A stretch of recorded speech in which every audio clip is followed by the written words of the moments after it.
So the 2022 season is upon us then. What a huge rule change we've got this season. I'm really excited for this one. They've changed it really for the fans, for the good of the racing. I'm mega excited. And me and Ben Daly, Tiametmarduk, have decided to put out our predictions for the 2022 season. With such a huge rule change, it's bound to mix things up a little bit. So we're going to give our predictions for the constructors' positions for 2022. Because let's face it, almost all of F1 is based on the team performance. Not all of it, but a good chunk of it. You know, the guy in the worst car is never going to win a championship, for example. I will say we're making this after the first day of testing. That's when we're recording this. So we have seen all of the cars. We have seen them on track. We have seen the first day of testing. But let's be honest, the testing times don't really mean anything. The visuals were hardly aerodynamic experts that can actually model a car. So we have seen the cars, but it's not a huge help to us. It's mainly going to be based on kind of our knowledge of F1 more than physically seeing the cars themselves. Let's get into it. What time do you call it? Good! Bright, you can't do that for every video. Some videos you got to keep it up. I haven't done any practice today. Alex Gillen's been making notes. He's planned out his route just like that factory tour video. Not everything's two-player career, mate. You are such a sweat. It's a joke. Really glad I'm doing this video of you, mate. Really glad you put in the effort. Brilliant. Really happy about that. God's sake. How can you make notes and how can you prepare for, like, when even the teams don't even know what they're doing yet? They don't know where they're going to finish. Well, yeah, true. But, I mean, let's be honest, though. All you're really going to do is you're going to think, what's the most likely? All right, let's not do that. Let's make it a bit wild so that people click and comment. That's all you're going to do. So I guess notes for you don't matter. Exactly. Yeah. Notes don't matter for you. Brilliant. Right, anyway, speaking of P1... who have you got at the top of your constructors' predictions for 2022? Oh, shouldn't we save that for the end and start with the All right, fine. teams? Let's start at the boring end. Who have you got 10th then? I have got, and this is, you would be surprised by this, I have got Haas F1 team at the bottom. What about you? Well, I've gone for Alpine. Whoa! So maybe I'm the more wild predictions during this video I than think you. so. Jesus. I don't know. Really, you think Haas are going to be that bad? I mean, they gave up the whole of the 2021 season to concentrate entirely. They didn't do a single update the whole year to concentrate entirely on this season. Their car looks pretty well refined as well. And you think they're still going to be bottom of the constructors? Yeah, I mean, they're only going to have one driver fighting for the points, even if they have a car capable of the points. Mazepin's like a second off Schumacher at the best of times, so... yeah, Haas are sliding down and they're in such financial trouble. I don't see them recovering out of this hole. Yeah, they're not in Why have you gone for Alpine though? Well, I think they're going to do a bit of a McLaren Honda this season. I'm not going to lie. They've changed their engine layout. They've gone for the split turbo this season.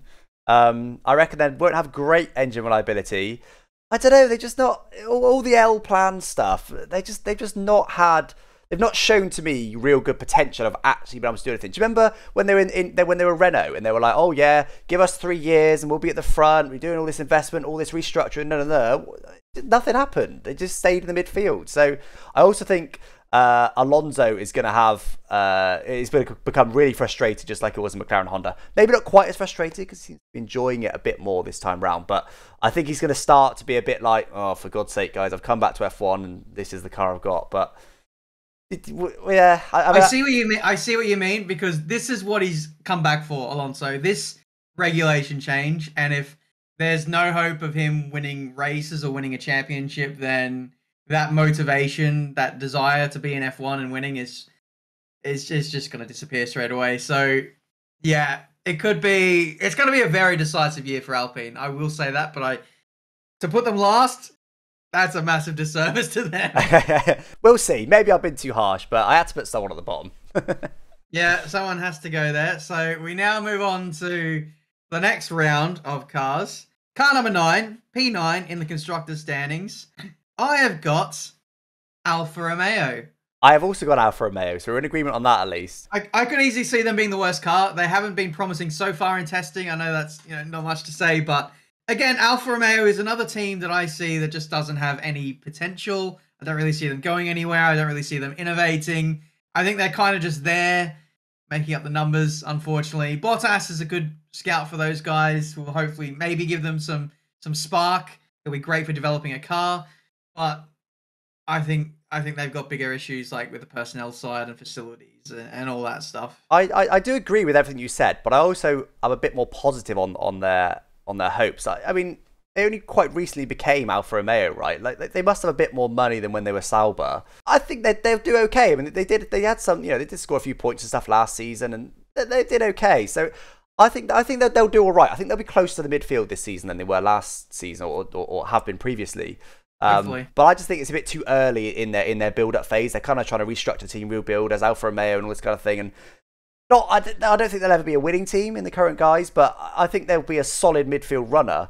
I just think it's still a little bit too early in their rebuild phase to be a midfield runner just yet. So yeah, I agree. P9. Right. P8. Eighth place. I think this is going to be very opposite ends of the spectrum for both of us. I've gone for Aston Martin. Okay. I've gone for Williams. Okay. I feel like probably mine needs less explanation. I mean, I've just made notes. I've just put solid car, but they'll struggle to move higher up the grid. I just think, I don't know, they've got more money than they used to have a few years ago. They're not struggling quite so much, but they're also not in a full-on rebuild phase like someone like Aston Martin is, actually, funnily enough. And I just don't think they can go much higher at the moment. I think they need quite a few more years with a decent amount of funding. They were underfunded for so many years. I just can't see them go much higher than P8. But you've gone for Aston Martin. That seems quite harsh. Why? Well, this is Aston Martin building their own car now for a change. They're not copying Mercedes. Otmar Safna's left. That's not a good sign for Otmar who? Top end. Otmar Safna. Yeah, that's a bit closer. Carry on. Oh, Crafty said Otmar Saf. I don't know. Is it Safnauer? Safnauer. I don't know. The end seems to be silent. Hi, I'm Otmar Safnauer. Yeah, he's left. I don't think that's a good sign for the team.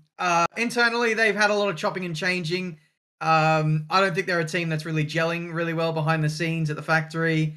Low key, even though they've got Lawrence Stroll, I think they are struggling for money issues on the financial side. Even their road car division, you probably won't know about this, but they've really been struggling to roll out some of their high-end cars at the moment. I just think they're a bit on shaky ground right now. So, yeah, I've got them in an 8th place. But honestly, when we get into the midfield here, it's going to be so darn close. Like, there's going to be literally hundredths of a second separating these teams at this point. You think so? Because it's such a huge rule change, and I know they've been quite narrow with what the cars are able to do. But there was people were saying before the season, before the car reveals, that all the cars are going to look the same because there's no real flexibility in the rules. But they really don't. I think probably closer than they have been in previous rule changes. But it's still a rule change. I still think they'll be a bit more spread overall than they were last season. But I think all the teams are a bit more capable. And there's none to me now that stand out that have got like no money in there, literally. I mean, Haas, yeah, okay. To be honest, Haas, unless they do incredibly well this season, will probably be sold during the season to Mazepin. They all just seem like quite well resourced now and quite well funded, quite a budget cap. I think F1 in general is actually in the best place it's ever been, to be honest. So I think give it another season or two, and we'll have the closest grid we've had in a long time. But I still think it's still a rule change. They're still going to be quite spread. But yeah. Shall we move on to the next one? We shall. P7. I've put AlphaTauri. You may agree with that. Do you?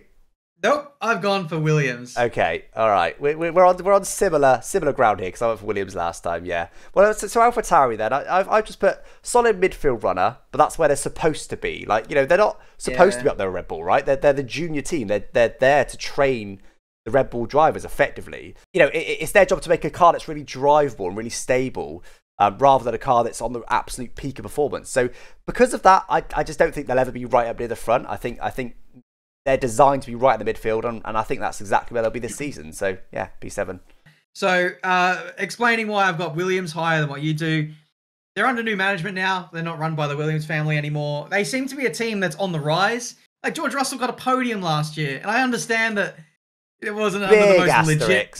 It wasn't under the most legit scenario, but he still put it in P3 or whatever it was in the wet at Spa. Yeah. And he showed very good points paying potential throughout most of that season.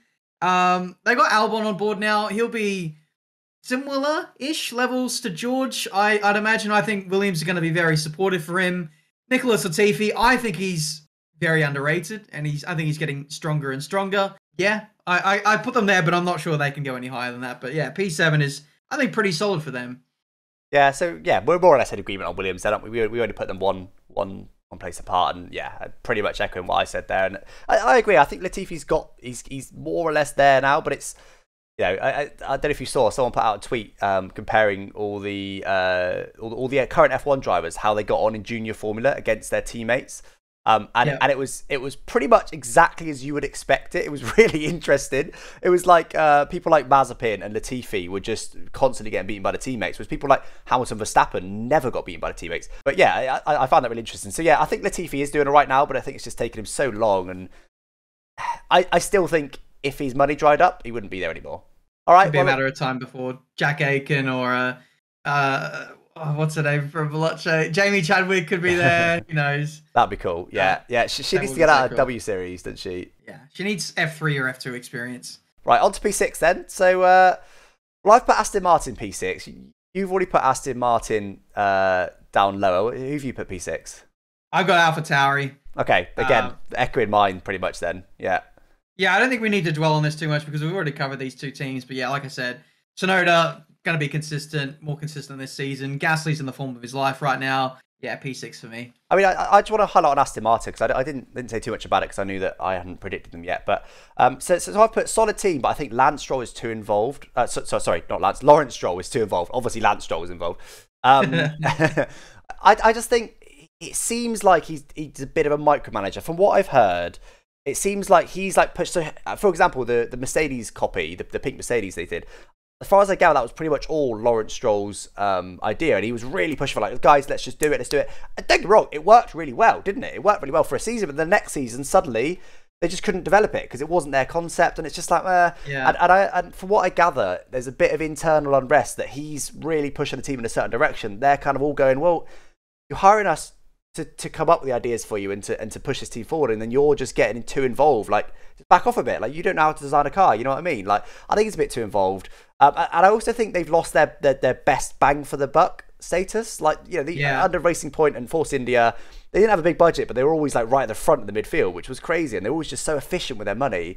And I think now Aston Martin's come in, or Lawrence Stroll in particular has come in and given them a load of money, and I just think they've lost that. They've just become a bit sort of overinflated, and maybe that will come back to haunt them now that we've got the budget cap. Maybe they'll now suddenly not be able to do it because it's going to be all about efficiency for your money, right, under a budget cap. So P6, I mean, still midfield. I still think they'll be a solid team, but I honestly don't think they can go that much higher than that unless they get very lucky or unless something changes. I just think, Lawrence Stroll and having so recently transitioned from being a team that got a good bang for your buck, I think it'd be difficult for them to go straight back into that, if that kind of makes sense.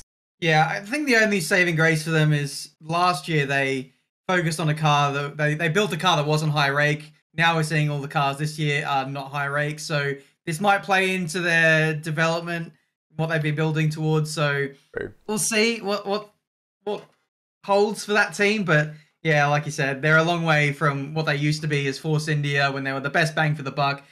I think Lawrence Stroll is just a bit too involved, and the chemistry of the team isn't quite right at the moment. So we'll see how they develop through the season.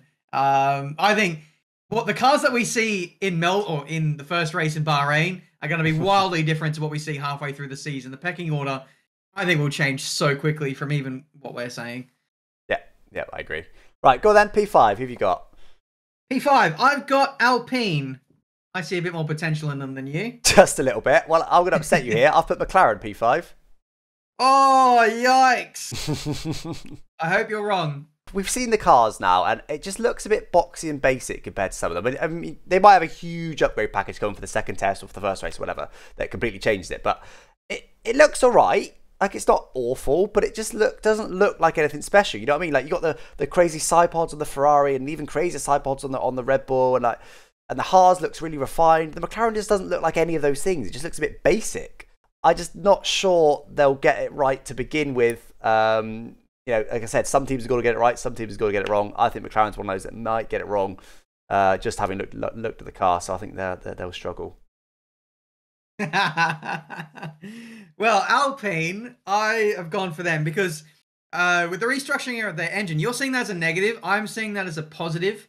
The Renault engine is actually pretty solid. In the 2019, they were like one of the fastest cars at like Monza. I think they're going to move a good step forward from where they were. Alonso's going to have a bit more experience. He's going to be a bit more in the flow with his team again. Ocon's probably coming into the prime of his career. He's getting better. He got a race win last year. Confidence for him will be a bit higher. Matching Alonso as well, no mean feat. Yeah, they're all working really well together. And Otmar's just gone over there. They've got the BWT money coming in. I think things are on the up for them after old mate left from the Renault days. I can't remember what his name was. Cyril Beetle, yeah. That was it. I think Otmar's a better team manager than him, so I think they're going to do really well this year. I mean, don't get me wrong. Their new engine, I don't think it's going to be like a 2014 level engine that blows up all the time, or like literally like the OG Honda engine that's just nothing. They are also at a major disadvantage because they're the only team running Renault engines this yeah, season. true. Yeah, not much mileage at all. Yeah. So but, I mean, that's just a sign tricky. that their engine's been pretty rubbish, isn't it? That everyone's left them like, no thank you. I don't care how cheap it is. I don't want that engine. Get it in the bin. Anyway, P4. Come on, what have you gone with? Oh, I've changed this at the last minute, at the very, very last minute. I have gone with Red Bull as fourth best team. Oh, wow. Okay. I've gone for quite an extreme answer as well, funny enough. P4 is going to be a bit of a long talking point. I've gone for Haas in P4, but for now, let's go back to your Red Bull choice. Come on. What? All right. I think yours is the bigger upset. Jesus. All right. I mean, look. As I said when you chose Haas for last place, they didn't do a single upgrade the whole of 2021. Imagine that. Imagine how many millions they're spending to fly around the world to go racing with those cars purely because that's a contractual obligation. I think if they weren't contractually obligated to do that in order to keep their license to race in F1, they wouldn't have gone racing last year. Because what's the point? They knew they were going to finish last every single race because they were so heavily concentrated on 2022. That's an extreme decision. Imagine that. Race one. Right, that's it. Next year. Like, what the hell? Now we've actually seen the car. It does look like the most refined car. You know, I've seen lots of people say that it's got all little winglets and little flicks here and there and here, and you can tell they've kind of locked down the concept probably 6 months ago or more, and they've been refining it ever since. And don't get me wrong, I don't think they're about to go from there to being Constructors Championship next season. And yeah, I think they'll start really, really strong. They'll start like they did whatever it was the year that they got a podium. But then they will fade out throughout the season because they aren't as good as like McLaren and Aston Martin and those other teams. So, I think they'll score loads of points at the start, and that's what will get them P4. And then, yeah, by the end of the season, they'll be back to being towards the back end of the midfield, and who knows what happened from there. But, yeah, I mean... Are you saying they're going to finish P4 in the Constructors? I am. With essentially one driver. Mazepin, he's obviously there because he's got lots of money, right? But... I don't think he's as bad as any driver you get on the road. Like he's got some ability. Schumacher would obviously beat him, and maybe last season's car just didn't suit him, or it's because he didn't develop it. Maybe it was a terrible car last season, and Mick's just a bit better at getting the max out of a terrible car. Again, I'm not trying to big him up. He's not. I still don't think he's a great driver, to be totally honest. I am very keen to see how they get on when they've been ham on this year's car. If they turn up to the first race and it's a flop, then that's it. I really question their future in the sport. But hopefully they're as good as you say they are. Right, come on. Anyway, Red Bull down to 4th. That's almost as harsh. Now, I'm not putting this because Red Bull is going to get it overly wrong. I think they built a decent car. I think the other 3 teams that are putting further ahead of them have just nailed the regulations better than them. Max Verstappen, he's going to be pretty darn good. He's still going to be challenging for the odd win or two. Consistent podium. Sergio, yeah, similar kind of boat. Not sure he'll be fighting for wins if I'm putting his team down in 4th. I've got a feeling that they haven't put as much development into this year's car than some of the other teams. I think they went really hard last year on trying to win 2021. So for that reason, I think they're going to turn up to this season a little bit, short on pace. They'll develop well, as they always do, but I just think they'll be a little bit slow at the start. I've got 2 things to say. Realistically, they're P3. By the time you remove your McLaren bias, they're P3, which seems a bit more reasonable. Also, have you seen their car? Have you seen their side pods? Yes. Okay, I haven't. Okay, brilliant. Good. I mean, I was going to say, neither of us are aerodynamic experts, but you can tell their car, it's probably, it looks like potentially the most extreme and the most innovative, maybe alongside the Ferrari with their cool dipped side pods. Having seen the actual car, it looks like a great car. So I think maybe you're being shafted here by having not done any prep because you're Ben Daly. But yeah, I think you've been over it. Because also, they've got Adrian Newey still there. They did finish the Drivers' Championship P1 last season. They finished Constructors' Championship P2. Arguably, if they had, say if Perez had been in the team for a few years at that point, maybe they could have won the Constructors, because they did have the best car of most of last season. That's no mean feat. Yeah. Mercedes were an awesome team. And like I said, some have got to get it right, some have got to get it wrong, but I can't see them falling down to P4. That seems... I suppose. I think I'm going to get this one wrong, but yeah, if there's any team that's going to nail like new aero regulations, it's going to be Red Bull, plus the floor and ground effect. I mean, let's be honest, we've both got P4 wrong, so should we move on? Yeah. All right, well, P3, I feel like maybe you've probably got the same, unless your bias is really, really strong. I've gone for Ferrari in P3. Who have you gone for? I've gone for McLaren. Okay. I did have McLaren at P4 until 5 minutes before I started this, but... And you've got a little text from McLaren who've gone, Ben, I've heard you doing this video. If you put us any lower than P3, you're fired. Yeah. No, I see a lot of potential in McLaren. I think they're building a top level team again. Like, they've secured Lando long term for the next 4 or 5 years, whatever it is. Zach Brown's management has been incredible. They're a team that's been bettering their car every single year. They had to spend a lot of tokens on the Mercedes power unit to integrate that last season. So that kind of actually harmed them a little bit because they couldn't do upgrades in other areas. This season, again, it's a clean slate. Yeah, their paces are pretty good in testing. And oh, God. One thing I saw in testing is their speed traps. You'd think if they're elevated towards the top, their speed trap time would be good, but they're actually quite down low on the speed traps with like Hamilton down in like 7th or 8th best team. So I think even still, they might be sandbagging a little bit. So I think McLaren will be pretty strong. Come get us.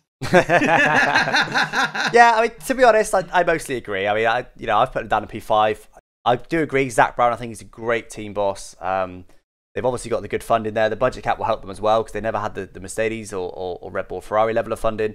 Yeah, I can't really argue with what you said. They're two great drivers as well, obviously. Let's not forget that. Ricardo and Norris, both really strong drivers. I'm really interested to see actually how they get on this season because obviously Norris fairly handsomely beat Ricardo last season, which to most people's surprise, I think. And Norris has spoken about having to adapt his driving style to this year's car. So I'm interested to see, how the dynamic is between them this season, whether now suddenly Ricardo's got the upper hand or whether, to be honest, if Norris has still got the upper hand, then that's huge for Norris. That's great. So I'm interested to see how they get on within the team. But yeah, so I've gone for Ferrari. I love the look of their car. They've gone super innovative. They've got the dipped side pod, which I love. Who knows which concept will work out well. They've obviously got two really good drivers as well. One of the best driver lineups as well. I think to be honest, all the top teams have got great lineups this season. But I just don't think they're quite there yet to be able to be back at the top. They're getting there. They're like McLaren. They're on an upward slope. And I do think they're on the way back up now. I do think they will hopefully win a championship at some point soon. I just don't think they're quite there yet. I think P3 is where they're at now. Let's move on to P2 because I've got Ferrari there, and I'll just continue the Ferrari conversation while I'm at it. Who have you gone for P2? I've got Red Bull in P2. Yeah, go on, carry on with Ferrari first. Yeah, I agree. The side pod, engine cover, the U-shape profile that they've got there, I think is very innovative. That car is absolutely gorgeous. Carlos Sainz and Leclerc are working really well together. Binotto, I think, is getting even more settled into his role. I think they're having a bit more consistency across the team. And I think, yeah, they will potentially have a car that's going to be good enough to get second in the Constructors. So, yeah, no McLaren bias here. I think Ferrari have built a really good car and they're going to show it this year. Yeah, I think that's fair. I mean, so I've gone for Red Bull. As I said, I was surprised you put them down at P4 because having looked at their car, it does look super innovative. They've got Adrian Newey there. I actually do think, I'll reveal a bit more in a minute when we reveal number one choice, but I do think they'll be the fastest car overall this season, just like they were last season, but I have still put them P2 in the Constructors, again, just like last season. But I rate Perez. I think Perez is a great driver, but he's not a superstar like Hamilton or Verstappen. He's just not quite at that level, but he deserves a place in F1. He's a great driver. He'll score lots of points for them, I think. But I think, bearing in mind who's in the other team, I just think he will just hold them back just enough, despite having the fastest car, just like in 2021. And they'll be P2 in the Constructors. The thing that lets him down is his qualifying. He always starts, P4, 5, 6 sometimes. If there's a big gap between Red Bull and like the challenging teams behind him, Then Red Bull, I think, might have a better chance of actually winning the constructors, because then Sergio won't need to worry about so much. He'll be able to move forward in the races a little bit better. But yeah, I agree with everything you said with Red Bull. It's pretty academic at this end of the field, I think. Yeah, and moving on to P1, it sounds like both are on the same. Mercedes? Yeah, Mercedes for me. Go on, give your reasons. Well, I think they've been working on this new regulation car since, before we were born, probably. So, yeah, I don't think they did too much. They obviously did a bit of development on last year's car, but I think they focused on 2022 a lot earlier than Red Bull or some of the other teams, and they've obviously got a ton of money that they can just chuck at development for this car. Russell's coming on board. I think he's going to be more consistent and faster than Bottas. But I also don't think it'll come at a detriment of like challenging Hamilton and taking points away from each other. I think Russell is too smart for that, and I think he will probably be the perfect number 2 driver who can win races, but also not be too... He'll put the team first, essentially, is what I'm trying to say. So I do agree. I think he's definitely a team player above all else. He also wants to be world champion. He does. He wants to beat, potentially, actually, the greatest driver that we've ever seen in Lewis Hamilton. He will want to beat him, but not at all costs. I don't think he'll be as aggressive as Rosberg. I think he'll be somewhere between Bottas and Rosberg. But I do think there'll be a few bits where, they don't want to yield, or he say, let me by, and he's refusing, etc. There'll be a few little bits, but they both will put the team first, I think. Hamilton also does the same. Mainly for me, the reason I put Mercedes top, as I said, I do think Red Bull overall have the best car, just like last season. What I respect and admire the most about the Mercedes F1 team is the team. It's not the cars they build, although obviously they build great cars, but the cars are a result of the team. We've had a rule change since 2014. It wasn't a big one, but was it 2017? There was a concept change. There was a bit of one last year as well, and okay, last year was the time that they actually didn't have the fastest car for the first time in many years. But it's not a coincidence. It's not just because of consistent rules that they've remained the top. When you're at the top, it's the law of diminishing returns. When you're at the bottom, you can look at, if you're Haas or Williams, you can look at the Mercedes and go, okay, just like Aston Martin did, or Racing Point at the time, and copy them, because you can see where to get her. When you're at the top, okay, there's a few little bits that you can go, oh, they're doing this a bit better than us, maybe, but it's so difficult. And yet they've maintained. They've been by far the strongest team. Last season was the only season, really, that any team could hold a counter to them. I also think the main reason I put Mercedes above Red Bull is just because the combination of Hamilton and Russell will be so damn good. There'll be so many podiums between those two this season, surely. And I think Mercedes will be very glad that they brought on Russell instead of Bottas this season. Although Bottas, you mentioned about the perfect number 2 driver. I think Bottas was the perfect number 2 driver. That's why they kept him for so long. He was strong enough. He was so close to Hamilton in qualifying, and that's all that really mattered when they had the best car. And he always did what the team wanted to. They never crashed, really, and he was the perfect. I think Russell is a bit less perfect, but then he makes up for that by just being better, by being faster and stuff. So yeah, I pretty much echo everything you said there. Mercedes, pretty much as close to the perfect package as you can get. They're, like you said, they're such a well-oiled machine. They all work together so well. So composed, I'd say, as well, in high-pressure scenarios. They've literally got all teams coming at them from all angles, whether it be from just on the racetrack or like a technical standpoint, always attacking them, trying to devalue like the legitimacy of their cars at all times. They're just on top of it from like all standpoints. I think Toto is absolutely key to that, Toto Wolff. I really respect Toto Wolff. And I honestly think, there was talk of him stepping down and moving away and stuff, and it sounds like maybe Hamilton convinced him to stay, and that's the reason. And I think those two will stay, and they'll end their careers together, at least at Mercedes. And I do think when Toto steps away, Mercedes will just start falling back a little bit. I really do think Toto is that instrumental. It needs to be an idol for a young upcoming person, Yeah. All right, so we're also going to give then that's our constructors. But obviously F1 is very much a team sport, right? It's mainly about what the cars do. If I'm right and Alpine is the worst performing car, Alonso will not be world champion. So that's why we concentrated heavily on constructors and team performance for this prediction. But we're still going to give a top 3 for the Drivers' Championship. So go on then, P3 in the Drivers' Championship in 2022, Ben Daly. Leclerc in the Ferrari. Okay, interesting. Where did you put Ferrari in your performance again? I put him second. Okay, all right. So that's not too extreme. Okay, I've gone George Russell. I mean, I feel like my Bailey's explaining. I've just put will shine against Hamilton, but not ready to beat him on points yet. I know what your top 3 is. Then that's very predictable. But yeah, maybe. But go on then.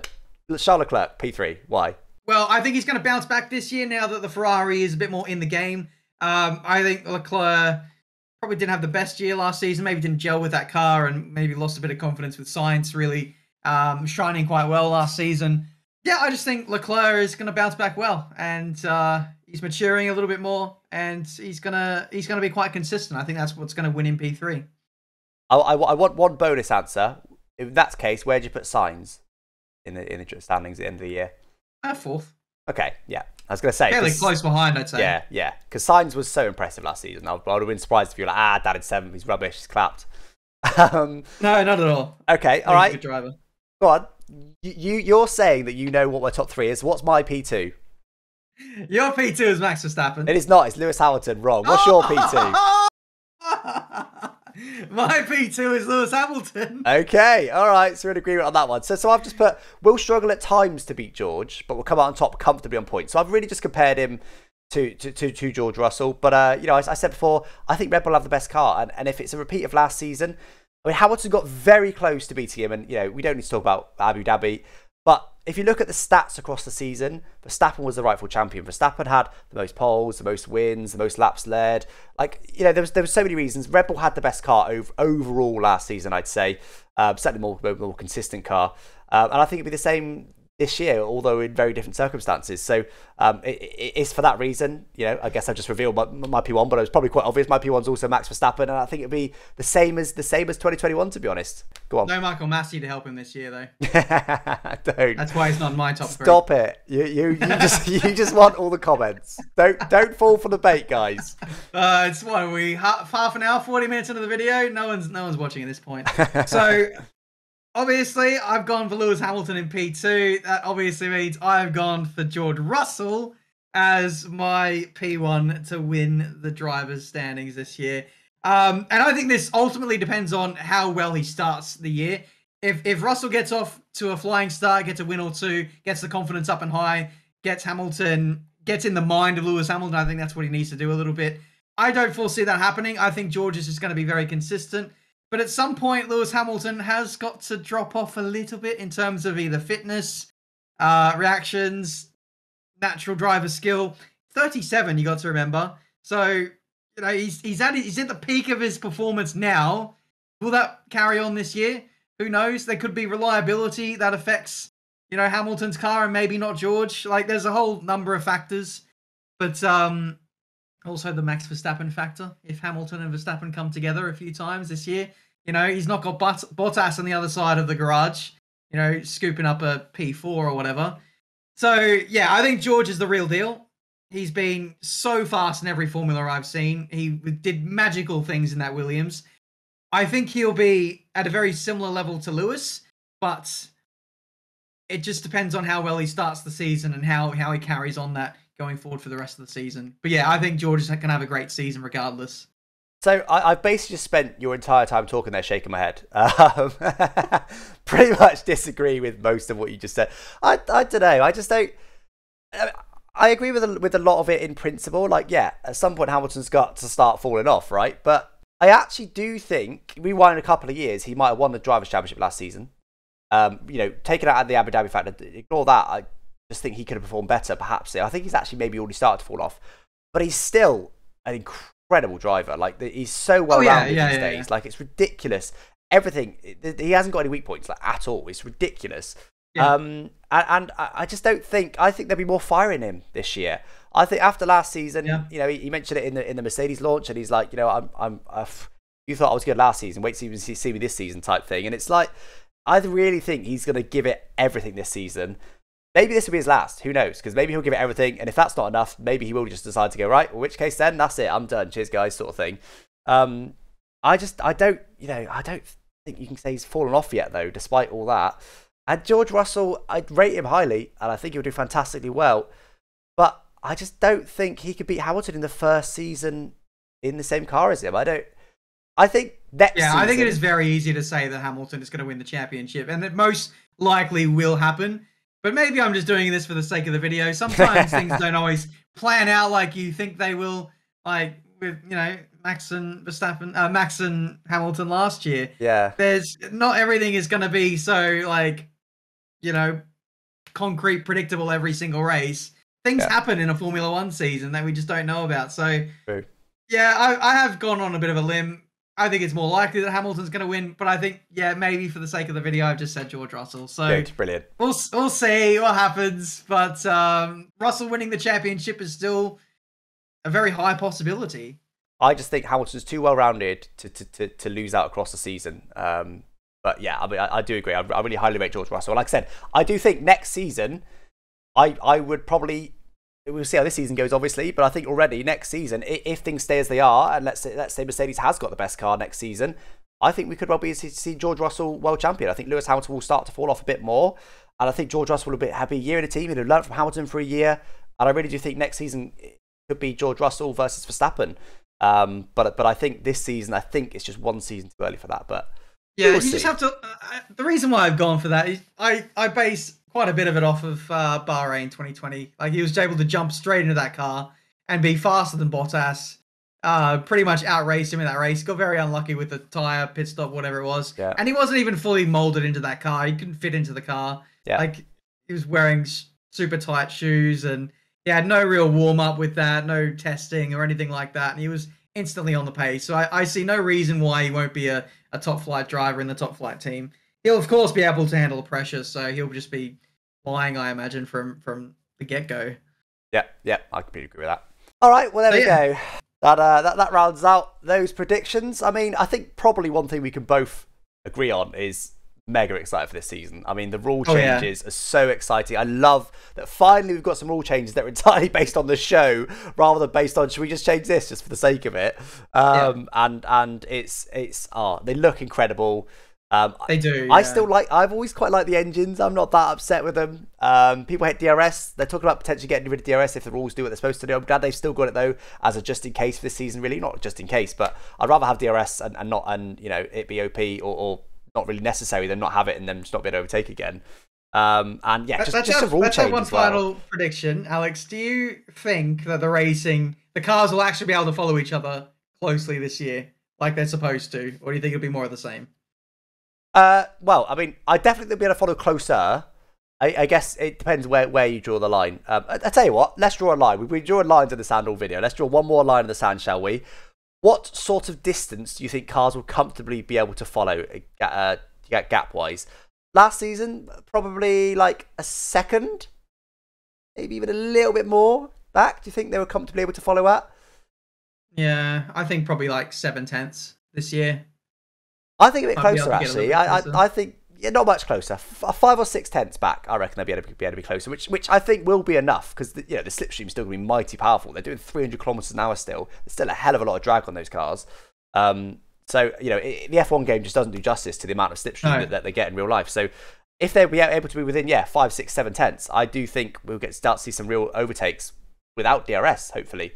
I mean, fingers crossed. I mean, to be honest, regardless, I'm just glad they tried. Like, rather than just make rule changes. Like, was it 2017 where they changed the rules and it just made things worse? It's like, yes. For God's sake, guys. Like, one thing I do want to change is stop adding weight.